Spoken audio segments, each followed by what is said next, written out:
Perkenalkan, nama saya Marta Magibewa, NIM 2019-120139. Kami dari kelompok 3 akan mempresentasikan hasil kerja kami. Nah, di sini tentang pengelompokan pajak dan tata cara pengumutan pajak. Berlangsungnya kehidupan suatu negara merupakan sumber utama bagi pendapatan suatu negara untuk suatu pencapaian kesejahteraan. Tanpa pengumutan pajak sudah bisa dipastikan bahwa keuangan negara akan lumpuh, lebih-lebih lagi bagi negara yang sudah membangun seperti Indonesia.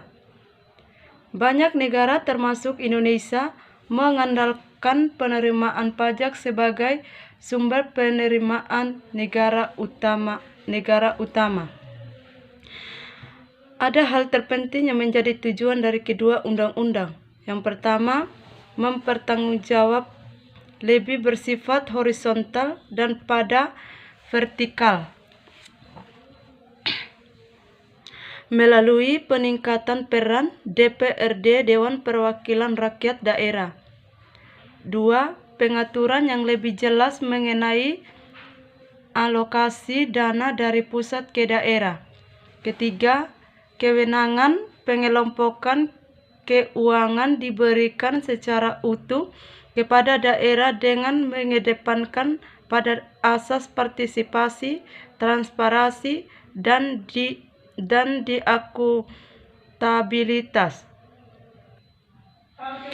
Ada beberapa jenis kelompok pajak yang berlaku di Indonesia. 1. Menurut golongannya.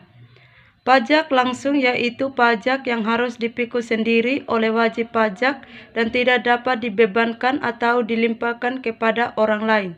Contoh pajak penghasilan PPh. Pajak tidak langsung yaitu pajak yang akhirnya dapat dibebankan atau dilimpahkan kepada orang lain. Contoh pajak pertambahan nilai PPN. Menurut sifatnya. Pajak subjektif yaitu pajak yang berdasarkan pada subjeknya dalam arti memerhatikan keadaan diri wajib pajak. Contoh pajak penghasilan PPh.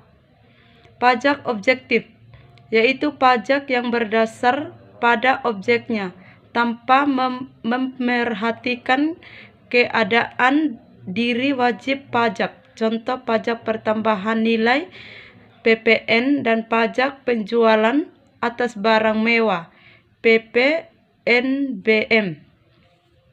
Menurut lembaga pemungutannya. Pajak pusat yaitu pajak yang dipungut oleh pemerintah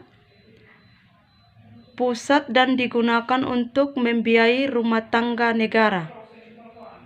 Pajak daerah yaitu pajak yang dipungut oleh pemerintah daerah dan digunakan untuk membiayai rumah tangga pemerintah daerah. Assalamualaikum warahmatullahi wabarakatuh. Perkenalkan, nama saya Jessica dari kelompok 3.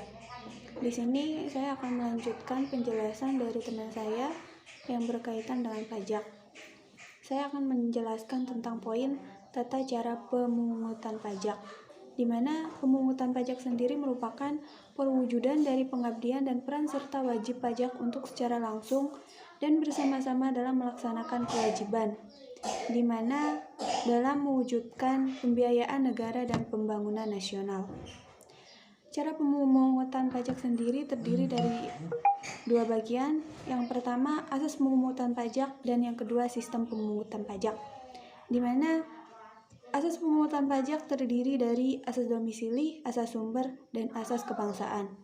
Asas domisili sendiri merupakan negara berhak mengenakan pajak atas dasar penghasilan wajib pajak yang bertempat tinggal di wilayahnya, di mana asas pajak ini sendiri berlaku bagi wajib pajak dalam negeri. Dan yang kedua, bagian kedua pemungutan pajak, asas pemungutan pajak, yakni asas sumber, di mana negara berhak mengenakan pajak atas penghasilan yang bersumber di wilayahnya tanpa memerlukan atau memperhatikan tempat wajib pajak.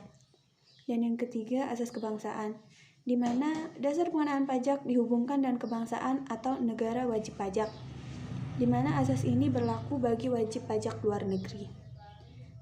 Dan bagian yang kedua, sistem pemungutan pajak mempunyai bagian diantaranya Official Assessment System, di mana Official Assessment System ini merupakan sistem pemungutan pajak yang memberikan wewenang kepada pemerintah untuk menentukan besarnya pajak yang terutang kepada wajib pajak. Yang kedua, Withholding System, di mana sistem pemungutan pajak ini memberikan wewenang kepada pihak ketiga selain pemerintah dan wajib pajak untuk menentukan besarnya pajak yang terutang oleh wajib pajak. Yang ketiga, Self-Assessment System, di mana sistem pemungutan pajak ini memberikan wewenang kepada wajib pajak untuk menentukan besarnya wajib pajak yang terutang.